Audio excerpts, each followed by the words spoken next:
The True Crime Society podcast contains adult themes and violence and is not intended for all audiences. Listener discretion is advised. Secondary disclaimer here.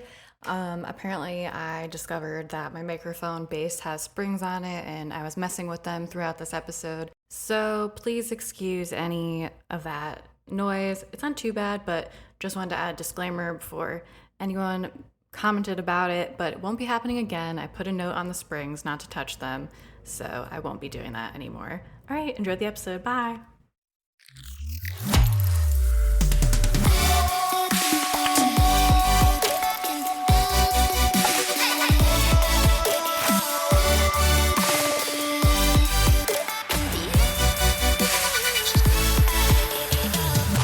What's up, guys? Welcome back to another episode of the True Crime Society podcast with Stephanie and Olivia. We're recording on a Sunday today, a little different for us because I went and played trivia at the bar on Thursday when we normally record because I just wanted to do that, and I won, so it was worth it. I had to prove my smarts to everyone. There was actually one around I was sending you the pictures from. It was like celebrity mugshots. And I knew pretty much all of them except like two. One, I had no idea who it was.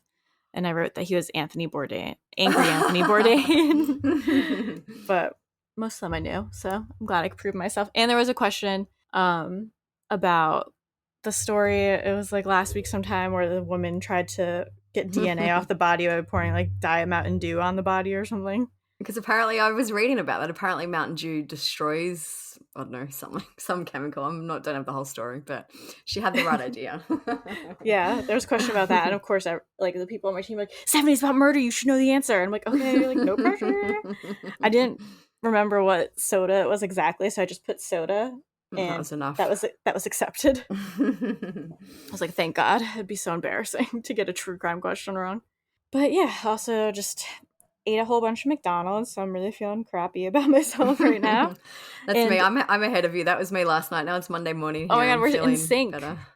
Yes. But it's funny because one of my coworkers, he kind of lives in this area too, and we both will go to the gym like separately on our lunch breaks. So we'll be like, going to the gym on my break, and then he definitely was just walking down the street when I was walking back into my apartment with like a whole bunch of McDonald's.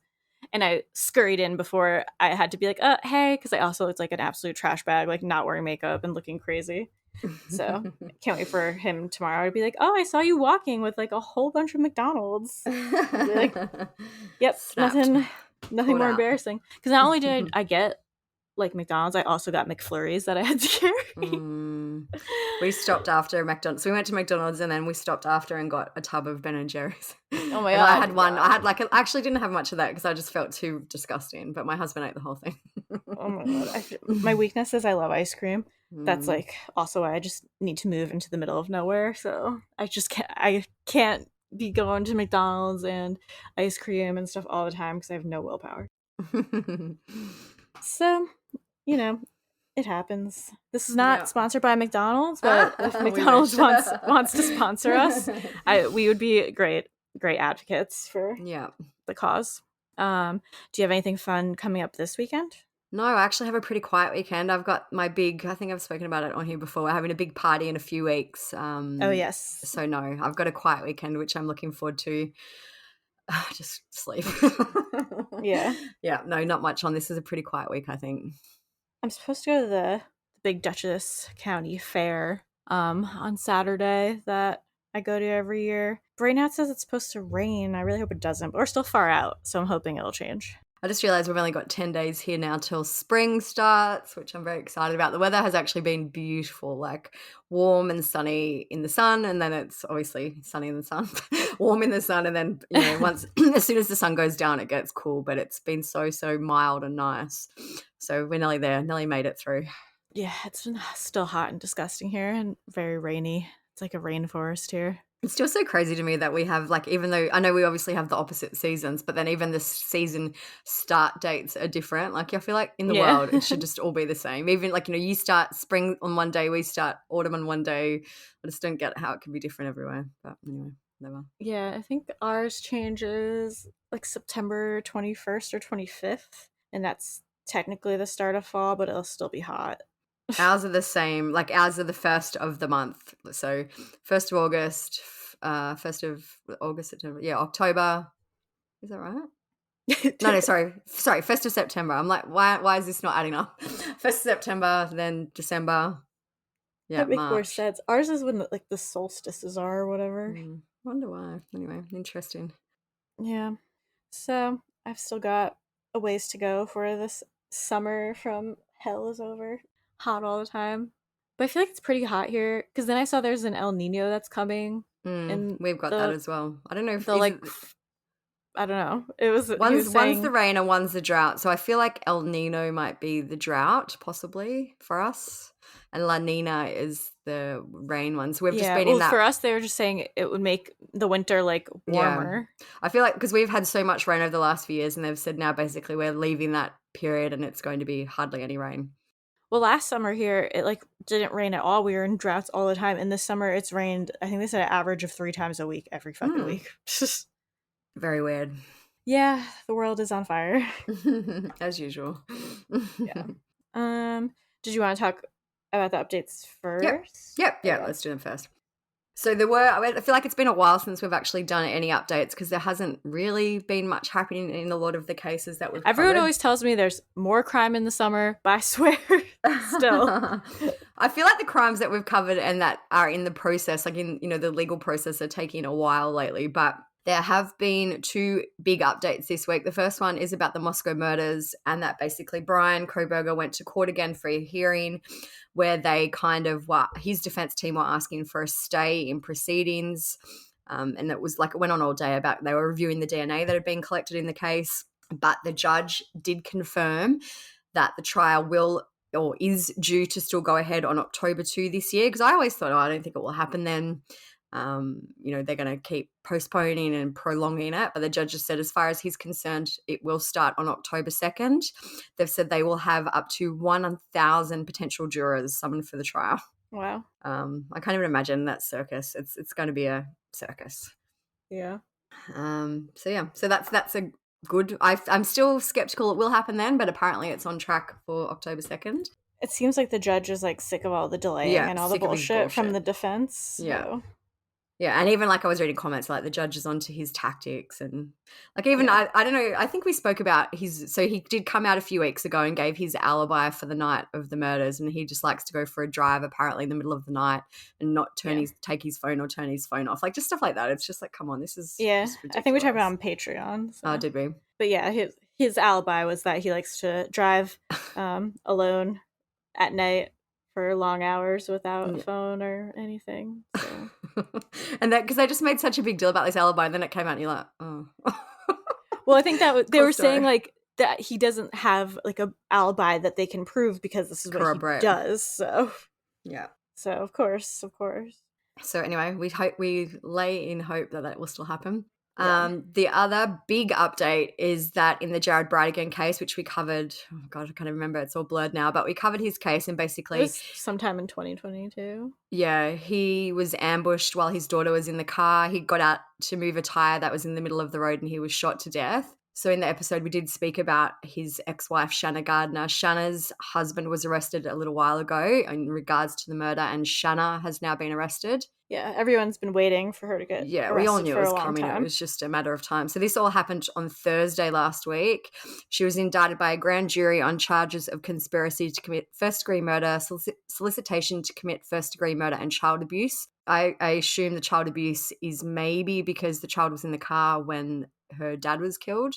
Unless like maybe there are, other extenuating circumstances. I don't know, but that's my kind of assumption. The husband was charged with child abuse too. Yeah. And there's a hitman too, who the hitman that they hired took a plea deal to testify against them. So Shanna had spoken to Jack's News in June, so just a few months ago, and she said she didn't have anything to do with the murder. Of course. Which turns out to be a lie. So and we're all like, oh, yeah, okay. Yeah. So the plea deal, that was Henry Tannen. He was the man who took the plea deal. He still faces 15 years in prison, even with this plea deal, but his next court date is October 9. Basically, everyone knew it was a setup because it was on his way home from picking up the kids at Shayna's house, and a tire conveniently was at a spot in the road where it had to be moved and like you couldn't just go around it, I guess. So everyone was like, that sounds like a trap. As if you remember in the episode, Shanna came from a very wealthy family. They were, is it Stamped Up, I think was the company that they used to own. Yeah. And they, like, her mother, especially Shanna's mother, is a bit insufferable. Like, she made a lot of posts about... Oh, and they give a statement. Yeah, so I've just got it here. So I was just kind of giving a little bit of background for anyone who doesn't know. So they're a very, very wealthy family. After Jared died, they kind of didn't acknowledge his death at all. They just kept going on with their, lavish parties and, all that type of stuff. But they issued a statement that said, "Words cannot accurately express the depth of our sadness. Family is our top priority. We love our daughter and are focused on supporting her and our entire family as we help our grandchildren navigate this difficult and very confusing time. For their sake and all involved, we caution against further speculation and request privacy as the legal process runs its course." So still nothing about Jared in the statement. It's all about Shanna. The murderer. Yeah. So Kristen, who was Jared's wife at the time he was murdered, she also made a statement. She said, "Shanna's arrest ends one horrific chapter of our pursuit of justice for Jared, and now we open a new one. This next chapter will be excruciating. We expect justice to be carried out to the fullest extent of the law." But also, like, why did Shayna's family even feel like they had to give a statement? I know. They definitely just... It looks worse that they did, because I'm like, you guys really didn't need to do that. No one's like, and especially such a tone-deaf statement. Like, they could, I get supporting your daughter, I get all that, but they could have also been a bit more fair and included something about, Jared's family or whatever. Or they could have just done it in privately and shut the fuck up about it. Honestly. Yeah. So no, that's good news. Not unexpected news, but it did take a while. So glad they got there in the end, and hopefully they will be prosecuted.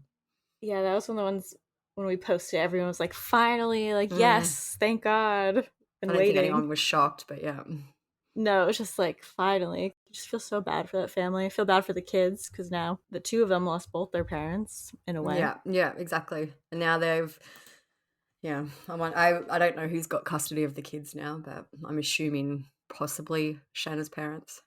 Yeah. All right, today we're going to talk about the poisonous mushroom lunch, and all the chaos with that, because it is just ridiculous, and it just gets more ridiculous every single time. We spoke about this. We did a mini Patreon episode when it first happened, when there wasn't a lot of information out about it yet, but now enough's come out. We're going to do a full episode, and it's one that a lot of people were interested in. So we're going to go over the whole story so far. Still no conclusion yet, unless... I know, I just want to kind of add into, essentially, it's not really a crime yet. It's crime related, because they have said that Erin Patterson is a person of interest, and they do suspect there has maybe been some criminal behavior here, but at this stage no one has been charged. I just want to make that clear. It's being investigated, and it's something that all of you guys have seemed to be invested in and like talking about. So even though as of right now it's not technically a crime, it's still crime adjacent. And well, they're investigating if it is a crime, so I guess that it makes it crime enough for us to talk about. And we just know you guys want to hear about it, so you're welcome. I'm sure everyone who follows us anyways, which I'm assuming is you guys since you're on our Patreon, has probably seen that we've been posting about this case where 3 people in Australia have died, and a 4th one is fighting for their life in the hospital. They need a liver transplant after they allegedly ate some poisonous mushrooms. So I'm sure you're like, why is this a crime? Because they're trying to figure out if the person who served the mushrooms for a lunch poisoned them on purpose, or if it was an accident, or what the heck is going on. Of course, the person who served the mushrooms is alive and well, had no symptoms, so that's another reason why it's like, what? Very coincidental. Yeah. So this happened in Leongatha, Victoria in Australia. As some background into the town, the word Leongatha is an Aboriginal word, which probably meant teeth or referred to teeth. That's a random just a name, fun because, fact. Like, where I live, they name, like, we have a lot of Aboriginal names for places. Like, one place near me is Terrigal, which means place of little birds, which is seagulls. Like, they usually actually mean something. So I don't know where the teeth reference came from, but I found that interesting. It's weird. It's like a Snapple fact. Yeah.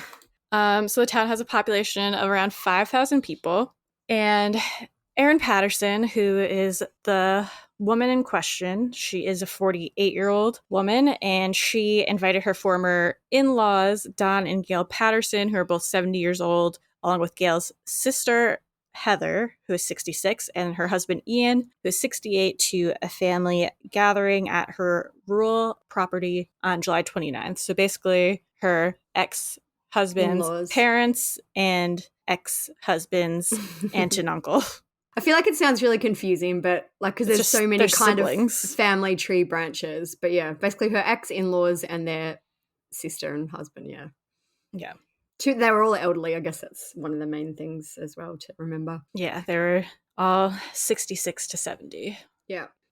Inside the holy walls, where Reverend Erin Patterson would usually give his sermons, his loyal parishioners and community members gather to pray for his recovery. We're deeply bereaved by what has happened. The pastor of the local Corumburra Baptist Church was one of 4 people who attended a lunch at Erin Patterson's home on Friday the 29th of July. Now he's fighting for his life and 3 others are dead.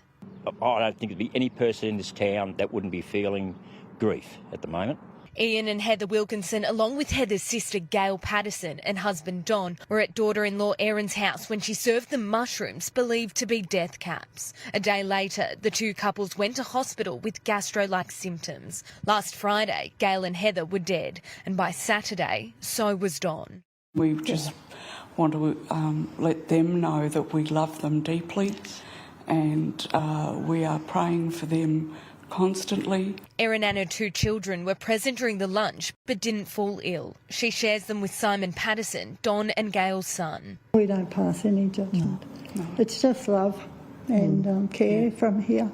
The 48-year-old's home was raided by the homicide squad on Saturday, where they seized a number of items. Detectives questioned Mrs. Patterson but released her without charge. Police say she remains a suspect.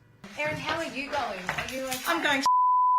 Erin's ex-husband is Simon Patterson, and the couple have 2 children together, and they split in recent years.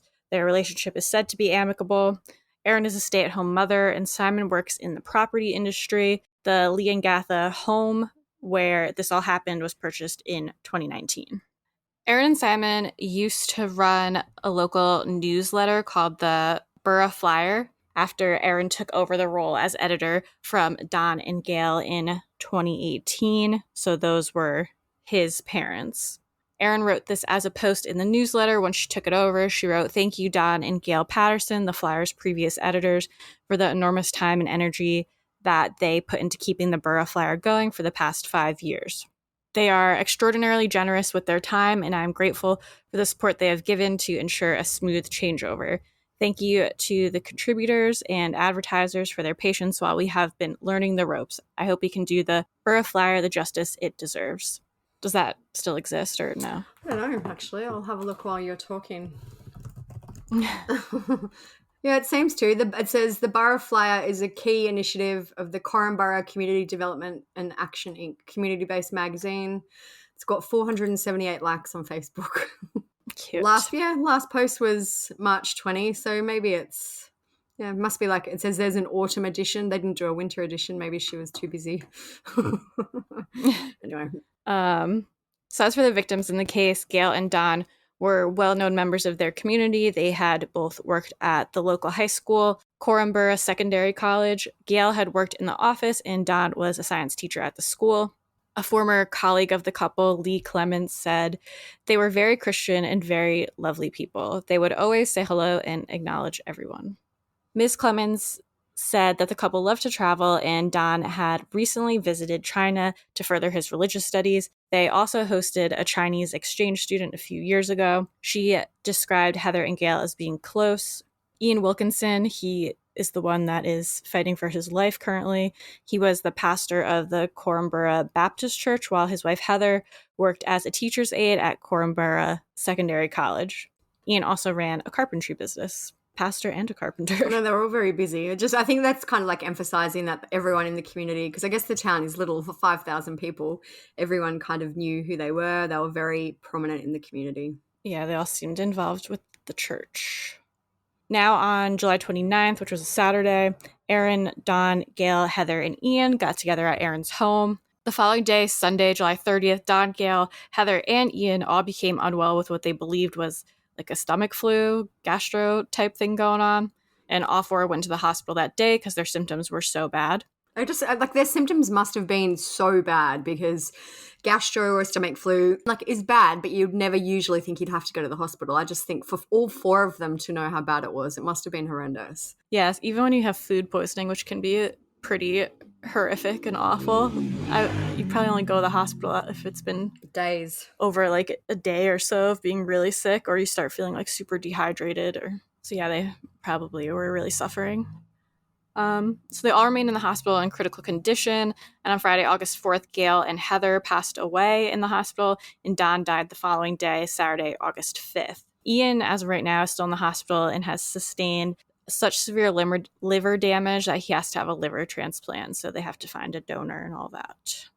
Police seem to start to investigate Erin on that day, August 5th, and this is when they first went to her home and seized some items. The following day, Victoria Police Detective Inspector for the Homicide Squad, Dean Thomas, confirmed that Erin was being treated as a person of interest. He said, "She hasn't presented with any symptoms, but we have to keep an open mind in relation to this, that it could be very innocent, but again, we just don't know at this point." He said while the Homicide Squad was investigating the deaths, it did not mean that they were being treated as suspicious at this stage, just unexplained. Mr. Thomas said the children are incredibly distressed and doing the best they can following the shock deaths. A food dehydrator was found at a nearby garbage dump, and this has been taken for investigation. I wonder why they found the food dehydrator. Like, what about this was like, let's search the garbage, unless they're looking for the mushrooms or what I've kind of figured or kind of read between the lines is that someone saw this food dehydrator at the tip and told the police. So the police, I don't think, were just randomly searching rubbish. But like, so I've seen a photo of where it's dumped. I don't know if you guys have a similar facility there, but you have kind of like hard rubbish, like things that can maybe still be used, or like you can take it to a specific place and dump it, and people can either come and get it or they will eventually kind of scrap it. So I feel like it was maybe in a facility like that. It was taken there and someone saw it and thought it was kind of a weird thing to be dumping. And then eventually when all this came out, they told the police, and the police went and got it. I have read that it was dumped to the day after the lunch. So really kind of the day that they all got sick. And the police have asked for CCTV of the tip, the dump, so they can kind of see what cars went in and out as well. Yeah, because that's suspicious. Like, why throw it out? Yeah, exactly.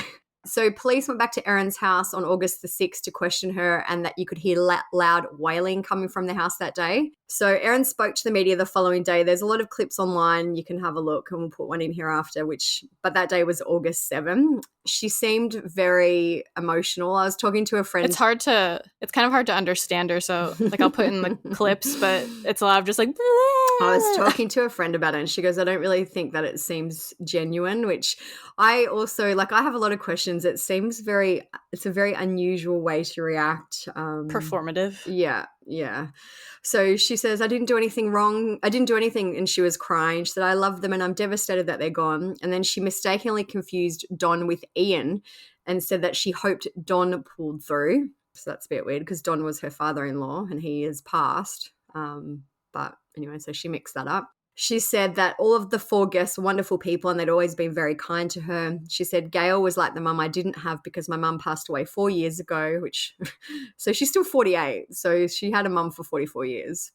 But it's like just these weird kind of statements. She said Gail had never been anything but good and kind to me. Ian and Heather were some of the best people I'd ever met. They never did anything wrong. What's happened is devastating and I'm grieving too, and you guys don't have any respect for that. So then, like, all the media were around her house. She was like, which I also don't agree with. She hasn't, as we said, been charged with anything, but they were kind of stopping her getting into the house. She said, can I just get to my door? Stop standing in front of me. You don't have any permission to be on my private property or harass me. This kind of behavior will send someone off a bridge. And then a reporter asked her how she was going, and she said, I'm going shit house. Thanks for asking. You guys aren't helping. It's a tragedy what's happened. Can you tell us about the meal that you cooked? I'm so devastated by what's happened, by the loss of Don. Don is still in hospital, the loss of Ian and Heather and Gail. They were some of the best people that I've ever met. Gail was like Take your time. Gail was the mum that I didn't have because my mum passed away 4 years ago. And Gail's never been anything but good and kind to me. And Ian and Heather were some of the best people I've ever met. They never did anything wrong to me, and I'm so devastated about what's happened. Can you tell us and the loss to the community and to the families and to my own children who've lost their grandmother. Can you tell us a bit more about the lunch? What I can tell you is that I just can't fathom what has happened. I just can't fathom what has happened.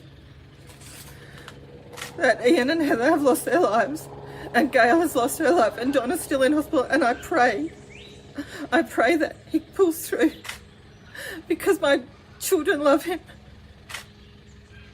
And you must be pretty shaken up by this as well. I'm devastated. I love them. And I can't believe that this has happened, and I'm so sorry that they have lost their lives. How are you I kids? just can't believe it. Just can't believe it. Can you tell us where the mushrooms came from? Were they picked from the property area? I just ask you to leave me alone now, please. Police say you're a suspect. Do you have anything to say about Yes, that? I say I didn't do anything. I love them. And I'm devastated that they're gone. And I hope with every fibre of my being that Don pulls through. That's Where what I did the have to say. mushrooms come from? Were they picked by you, or where did they come from, Erin? Can you tell us? What meal did you cook them? Did you eat the same meal, Erin? So soon after this, Erin was seen with a big suitcase leaving the property, and she wouldn't answer any more questions. The reporters were kind of shouting at her, asking her where she got the mushrooms or what she made for lunch, and she wouldn't answer them. So August 8, Erin's ex-partner, it came out that Erin's ex-partner had almost died last year in 2022. He made a post on social media, so it's still out there. We've got the actual post and it's on the blog. I'll just read it out because it is interesting now, especially that we know some more of the circumstances. He wrote, "Some of you will know that I've had some serious medical problems since late May." He wrote this in June 2022. He wrote, "I collapsed at home and then I was in an induced coma for 16 days, through which I had 3 emergency operations, mainly on my small intestine, plus an additional planned operation. My family were asked to come and say goodbye to me twice. I was not expected to live. I was in intensive care for 21 days, after which I was in the general ward for a week, and now I'm at a rehab place." So then he goes in to talk about basically all the side effects. Like he's got a big scar. He has ICU acquired weakness, which is common of people who are in intensive care for a long time. And he kind of just goes on then to talk about his rehab and to thank everyone. He said, "It is also timely as my wife, Erin, and my kids," they've blocked out the names, "are coming in to visit the Savo, and I'm rapt to be able to share the goodies with them," because someone had given me a basket of stuff. So it's very interesting that he collapsed at home and had intestinal issues. So before we just get into the rest of what's happened, I just wanted to speak a little bit about death cap mushrooms, which is what the 4 are alleged to have ingested. So death cap mushrooms grow in a lot of places. I know they grow in America. They grow in a lot of places in Australia. All parts of the death cap mushroom are poisonous. Eating even a small amount can kill you. I've read yesterday that half a mushroom is enough to kill an adult.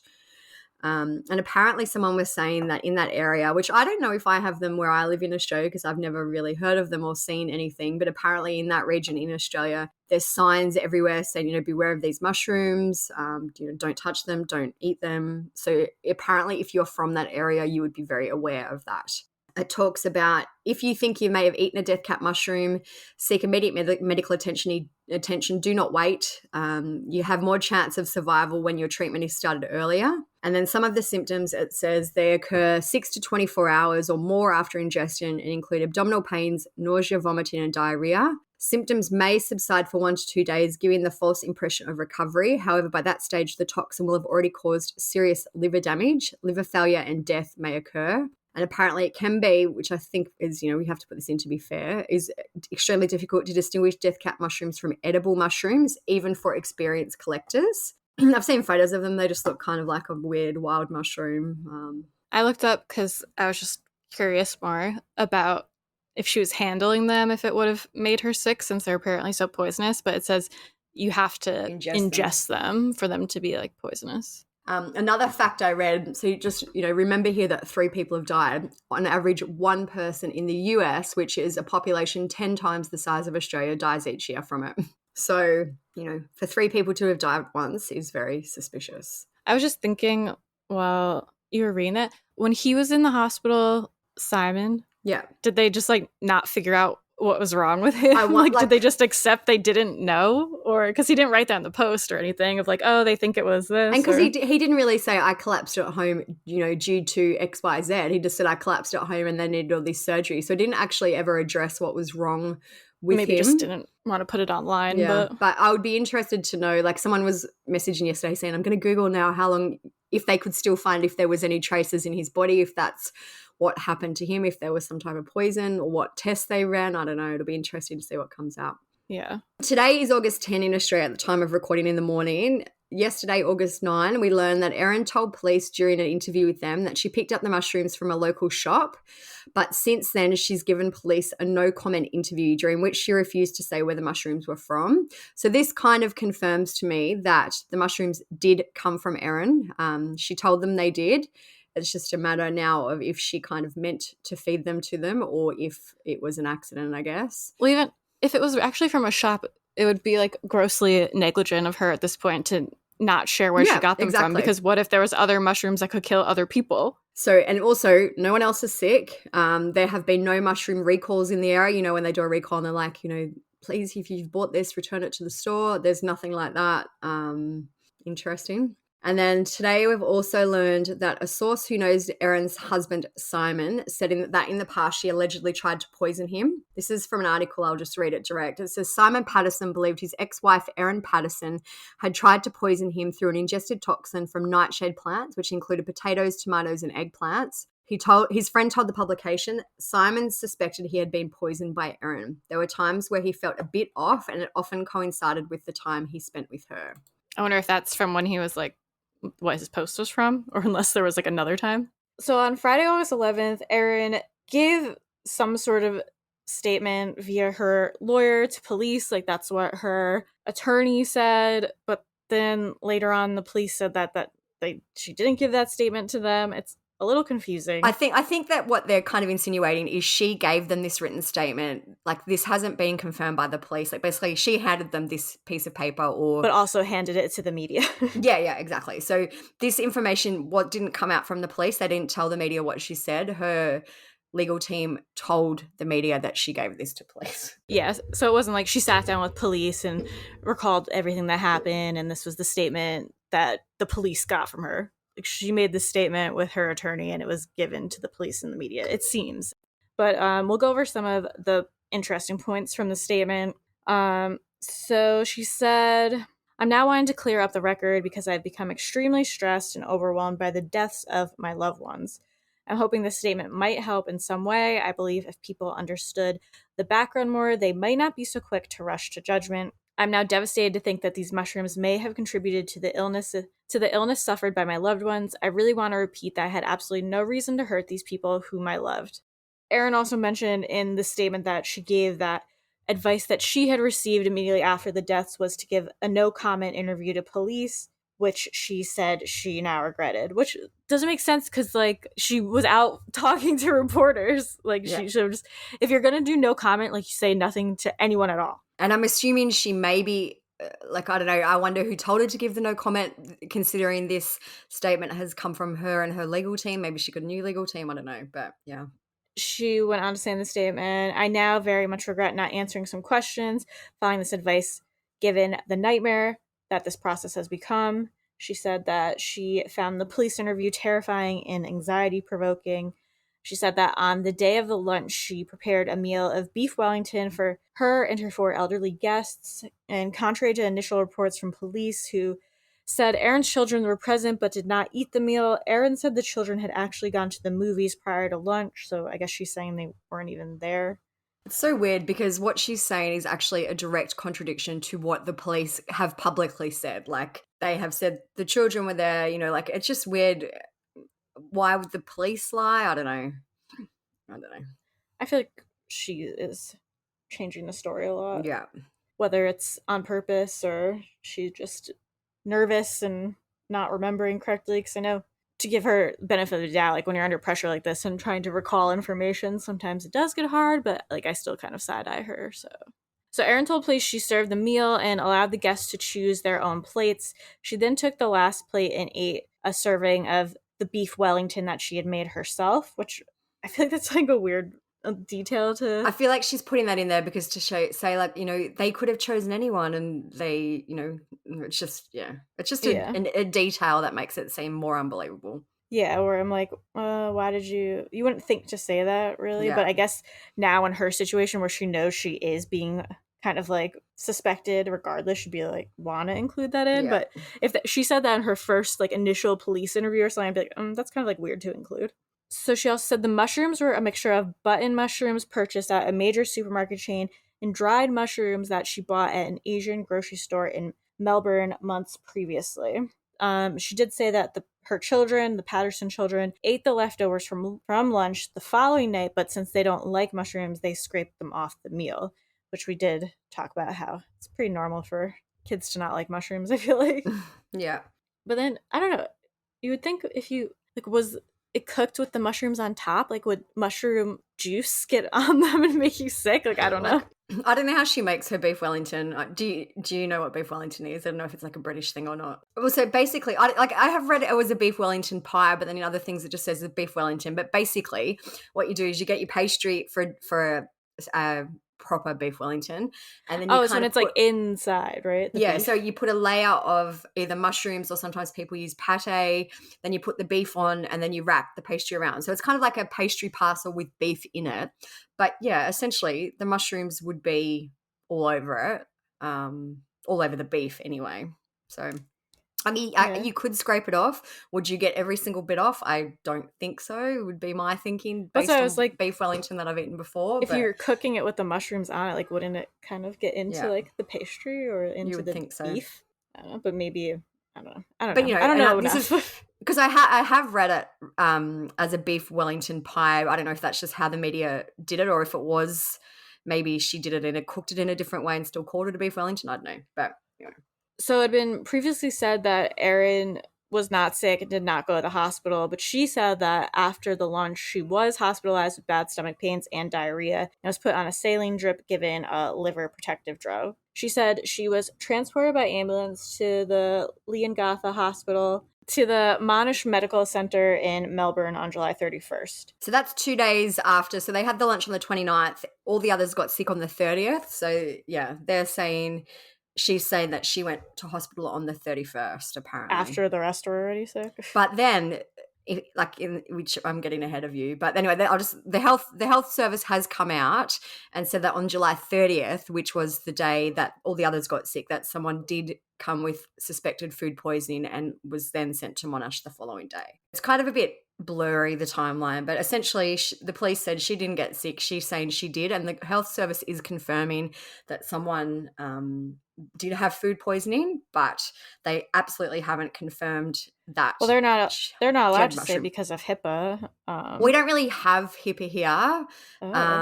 Like we do. Obviously, we have privacy laws, but we don't have HIPAA. But we've got privacy laws. But they are confirming. Like they didn't say her name, but they also didn't confirm that the person had mushroom poisoning either. They just said food poisoning. But also, I'm like, if she wanted to prove it at this point, like get your fucking medical record or receipt or something and put it out there, prove your innocence. And even if she was, like, I want to know more, because even if she was given a liver protective drug, I feel like by that stage they didn't really 100% know what had happened to the other four. Yeah. So it seems weird, like a weird medical reaction to food poisoning would be to give a liver protective drug. Like, yes, to saline if you can't keep anything in, but yeah, the liver protective thing is unusual, if it's true.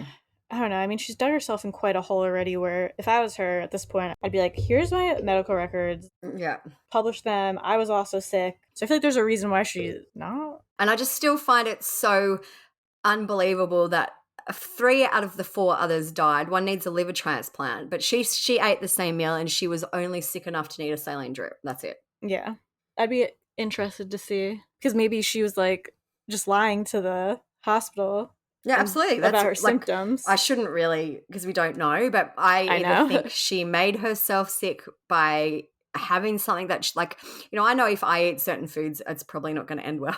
Or, Yeah. there are medications that you can take to make you, I don't know. I'm not going to get into her bodily functions, but there would be ways she could make herself appear unwell and to mimic the symptoms of food poisoning. Yeah. But again, maybe she was sick, maybe maybe she didn't do this on purpose. We're just saying like all the options. We always got to be suspicious and think about everything. So, as her guest felt critically ill, Erin said that she was contacted by the Department of Health and asked what might have caused the violent reaction to the meal. She said she preserved what was left of the lunch and gave it to the hospital toxicologist for examination. Would they do that at a hospital? I guess. They have a lab. Yeah, I don't know. It's just I couldn't imagine bringing like food to the hospital and being like, here it is, this piece of beef. Please. I feel like there's a million ways she could have got around this. If she could have known that they were going to look into it, she could have cooked another Beef Wellington, so this is all I gave them. Like there's, if they've eaten the food, you could very easily pretend that what is left is what was there when it wasn't that. Yeah. She said she told investigators from the department where she bought the mushrooms, although she was unable to identify the specific shop in Melbourne where she bought the dried fungi, which I feel like after every sentence I'm like, but like, I feel like there's no way, even if I bought something a month ago, I would remember where I bought it. And even you'd remember the area, like maybe she paid cash. I know cash is more unusual these days, but I feel like there would absolutely be ways to find out where she was apparently on this day that she bought it. But it's interesting to me too that she apparently went to Melbourne and bought them at this an Asian grocer, of which there are hundreds in Melbourne. But where she lives in Leongatha, I'm assuming there isn't many, like maybe one, if that. So it's a very convenient story that she traveled to the next biggest city to a shop that she couldn't remember to buy these mushrooms. Yeah. Yeah, I mean, even if there's a lot, like you'd remember about where. You could ask me where I got something that I got 5 years ago, and I'm pretty sure I would remember where I bought it. Yeah. Maybe that's just me. I don't know. People, please don't come at me and yell at me, but that's just me. So Erin said officials from the department later sent her photographs of packs of mushrooms with handwritten labels similar to those she described to them, which I feel like also is weird. Like, why are they're going to send her pictures? Like, why they text them? Yeah. And what were they like? Oh, this them? Question mark. Like, I don't know. It also just seems very weird. Erin also admitted she lied to investigators when she told them she had dumped the dehydrator at the tip a long time ago at the dump. She said she was at the hospital with her children discussing the food hydrator when her ex-husband, who's the son of the couple that was deceased, asked, "Is that what you used to poison them?" And so she was so worried that she might lose custody of the children that then she panicked and got rid of the dehydrator at the dump. This is like such a red flag to me. Like, why were they discussing the food dehydrator? If she'd already bought these mushrooms dried, like would that even be in the back of your head? Wow, they might think that I used my dehydrator. No, like to do it. They're already dried, apparently. Yeah, like, and then that just screams to me that she absolutely dehydrated those mushrooms in that dehydrator, and she didn't really think about that until that point. Yeah, and even it's true that they were just by chance talking about the dehydrator, and he said that. Any common sense person would be like, okay, it'll look really suspicious if I go throw this out. I'm not just going to go and dump it at the tip where everyone can see me do it. Like, anyway.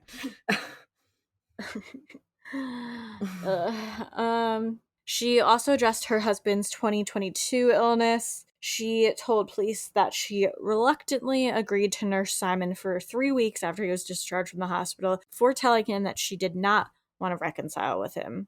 But that's not really telling us about the illness. No, but I feel like she's included that because all the media kind of made out that she didn't want the divorce.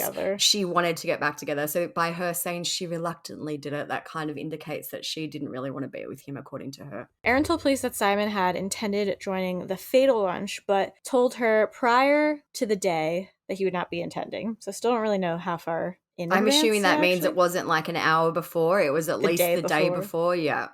So she still apparently went ahead with this lunch, even though she knew he wasn't going to attend. She paid tribute to her parents-in-law, saying she had been close to them for a long time and had maintained a positive relationship even after the marriage broke down. She said, "I'd been close with Simon's parents For a long period of time, our relationship had continued in a fairly amicable way after I finished the relationship with their son, Simon.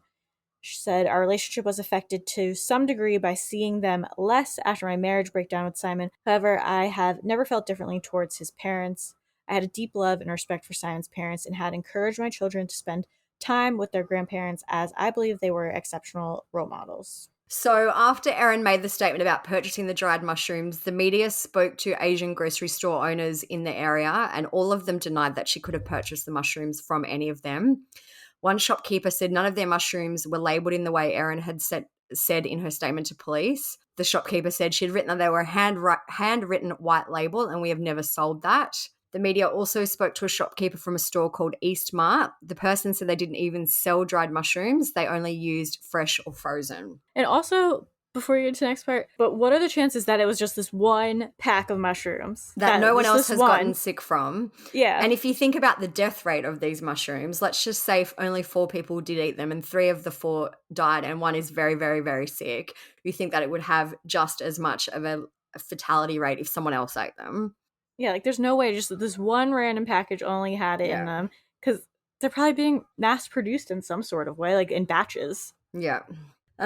So that was kind of it for her statement. There has been a tradesman who came out and said that he worked on one of Erin's former properties. He said that within the house there was a wall and it had disturbing images drawn on it. There are photos of these images. Basically, they look kind of like cartoon scribbles. One says, "You don't have long to live, 1 hour exactly." Another one says, "You're dead from my sword." There are 2 stick figures of a male and female with the words, "I am dead," "No, I am really dead," above what appear to be 3 tombstones. One of the tombstones appears to read, "Grandma Rip," while the other one says, "Me Rip." I am dead. No, I am really dead. That's just one example of the macabre scribble on the kitchen wall of Erin Patterson's former Corumburra home. I was a little bit scared, mortified. What parent would let a kid draw on this wall? The 48-year-old, who police say is a suspect in the poison mushroom case, lived in the Shalcott Road home with her now estranged husband, Simon, and their 2 kids. This local tradie was asked to paint over the disturbing images last year when the property went up for sale. The tombstones down the bottom sort of done it for me. Yeah, like "Rest in peace, Grandma," and "Rest in peace, me," and all that. The painter says detectives have asked him for the images. It's yet another bizarre twist in this case. So I feel like a lot of those were done by the children. Like on the wall too, you can see there's a height chart from the family where they've marked how tall the kids are at certain points in time. Someone pointed out that the kids must have been very tall, because look how high up that is. They must have had a chair or something. Well, when this did come out, because I didn't know how old the kids were, but the media has said that they are in grade 5 and grade 7 at school. So they would be around 11-ish, 10 or 11 and 13. So when they wrote this, you think? Or no, now. Yeah. So back then they would have even been younger. So yeah. Yeah. I mean, it's definitely like kids, and I don't know. I mean, kids. I have seen, like, someone commented in one of our groups, and it was a point that I've never really thought about. And they're like, maybe someone did pass, because Erin's parents did pass away, which we'll get into in a minute. So maybe that Rip Grandma thing is about that, and this is kind of a way for them to express their feelings. I do get it. It's just weird. Like, a lot of it is red, like blood red. It's like, I've never seen anything like it at anyone I know's house who has children. It is weird. It's very graphic. It's very like their heads could be are creative off in some things. Yeah, it's unusual, and especially considering the circumstances of what have happened now. Yeah, it's like there's tombstones where I'm like, as a kid, I definitely drew like a tombstone with some grass because it was like an easy thing to draw. But then it's like there's beheaded people, and then my favorite is dolphins on Saturday. Yay! Anyway, I'll put the pictures on the blog if you want to have a look at all these drawings. Yeah. So the media have also been digging into Erin's finances and kind of personal life, I'm guess trying to find a motivation for the killings, which you would think finances may have been a big motivation. Erin's mother was Dr. Heather Scudder, and she was a children's literature professor, and her father was Eaton Scudder.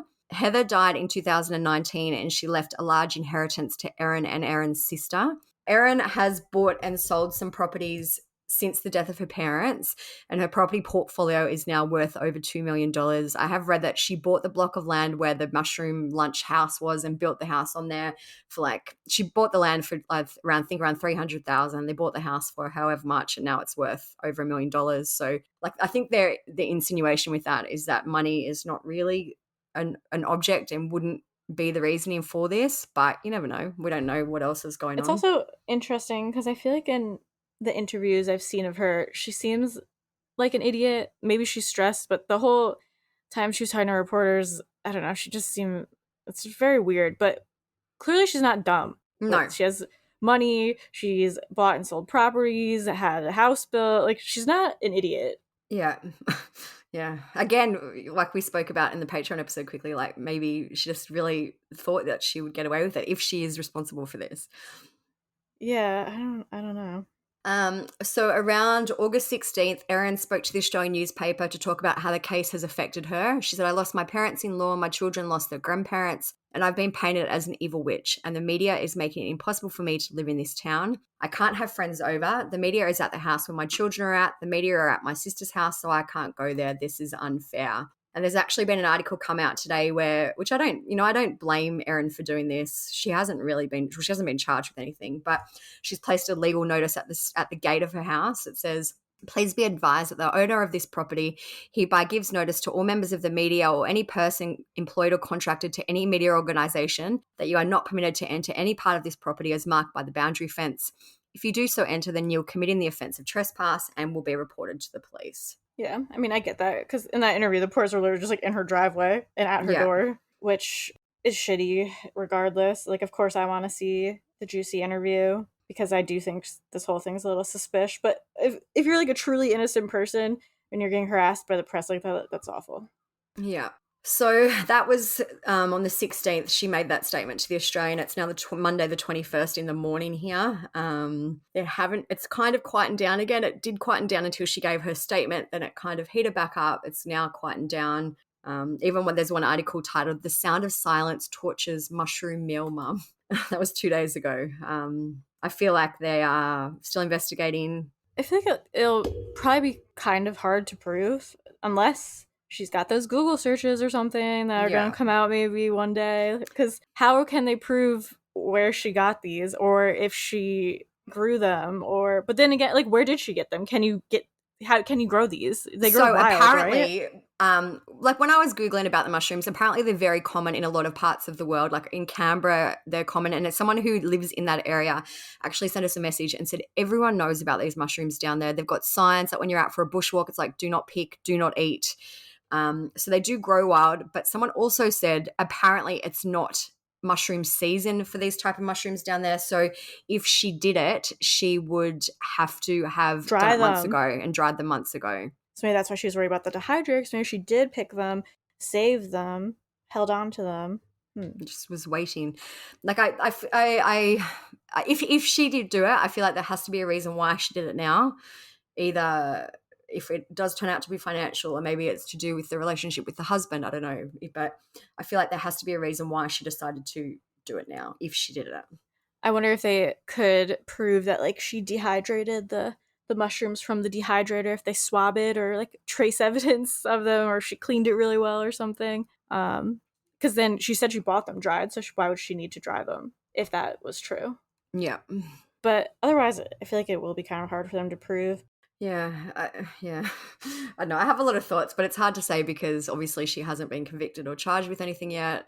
I just feel like if she really, and even if she wanted to have a vendetta against the parents-in-law, why did she do these other two older people too? A lot of questions. Yeah. I mean, if this is really just a freak accident, that's super scary and insane. But I feel like if it was a freak accident, she actually could have come out and said it by now. She could have said, and I have read articles that say too, she was a very experienced mushroom forager. She knew what to look for. Oh. Again, whether or not that's true, we don't know. But if it was an accident, she could have come out and said, yep, I did pick these mushrooms. I didn't realize. And then I don't know what would happen, maybe a lesser sentence. But I feel like the time has passed for her to admit it was an accident. Yeah, I just think the whole way she's gone about it, which I understand, even if whether you're innocent or guilty, either way, it's probably a very stressful situation. Not everyone always like reacts appropriately when you're under such stress and like the media frenzy going on. But just all the statements and the way information's come out from her and the way it's all been handled has been super strange. Yeah. But I would never want to be in her shoes either, so. I know, I just think, gosh, imagine if she is innocent Yeah. and just hasn't handled it well, and that's why all this has happened. Yeah, that didn't it just scary, like how these mushrooms sneak into wherever the frick they snuck into. Even like when I was Googling about the mushrooms, it says 1 person in America dies every year. So the American population, 250-ish million people, Australian population, 25 million. For 1 out of 250 million to accidentally eat them every year, I just feel like the odds are that you're not generally going to go out there and pick them and serve them to 4 people accidentally. Yeah, I do feel like it's suspicious for sure, but definitely reluctant to say too much more than that. No doubt that after we've recorded this, she'll be arrested or exonerated. If she's exonerated, we have to throw the whole episode out. I feel like we haven't said, we've just said that the likely scenarios and how it appears, but as absolutely she has not been charged. We're not insinuating that she did it, just how it may appear. No, even if she's totally innocent, I still stand by everything that I said, that the whole thing is weird. Yeah. Oh, but if anything does happen by the time I edit this and put it out in a few days, I'll throw in a clip here, but I don't know, it seems very slow rolling with this one, so we shall see. Thank you guys for listening. You can check out everything on the blog at truecrimesocietyblog.com. If you want to listen to ad-free episodes, check out our Patreon. All the episodes coming out are ad-free, and we do mini episodes pretty much weekly about more current cases or smaller ones that don't have enough info for a big episode yet, and we're just more casual there and chat about other stuff. If you like us, you'll like the Patreon. Follow us on Instagram, True Crime Society. Our personal accounts are StephSum_ and TCS Olivia. Follow us on all those. Leave us a review. Make sure you're subscribed on whatever podcast platform you're listening on. That's it. You guys know what to do. If you like us, just do the things that you should do. All right. Talk to you guys next week. Thanks for listening. Stay safe. Peace out. Don't eat any mushrooms.